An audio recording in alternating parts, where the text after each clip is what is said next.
అవుతుంది? మంచిదన్న, మంచి మాటలు, దేవుడి మాటలు చదువుకోండి. యేసుక్రీస్తు మంచి దేవుడు, ఆయన మాటలు ఉంటాయి. థ్యాంక్ యూ, గాడ్ బ్లెస్ అన్న. ప్రియ క్రైస్తవ జనాంగమా, చాలామంది ఈ లోకంలో తగిన బిజినెస్లు, వ్యాపారాలు అన్నీ చేసి నష్టపోతూ ఉంటారు. కొన్ని చెడు వ్యసనాలకు బానిసలైపోయి బాగా శ్రమ పడతా ఉంటారు. అయితే బైబిల్ గ్రంథం సెలవిస్తుంది, 1 పేతురు 3:17 ఈ విధంగా సెలవిస్తుంది, కీడు చేసి శ్రమపడుట కంటే మేలు చేసి శ్రమపడుటయే బహు మంచిది. ఇప్పుడు మనం కీడు చేయట్లేదు, మేలే చేస్తున్నాం. క్రీస్తు పనిలో మేలు చేస్తున్నాం. ఇది శ్రమే, కానీ తప్పదు.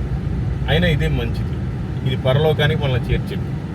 అట్లని దేవుని పని చేయకుండా ఏ కీడో చేసి శ్రమల పాలవటం నాకు ఇష్టం లేదు. అందుకని మీరు కూడా కీడు చేసి శ్రమను అనుభవించడం కంటే మేలు చేసి మీరు కూడా శ్రమను అనుభవించండి. ఎందుకంటే ప్రభువే ఈ లోకంలో శ్రమను అనుభవించారు. మనం ఎంతండి మీరు కూడా తెలుసుకోండి. Thank you.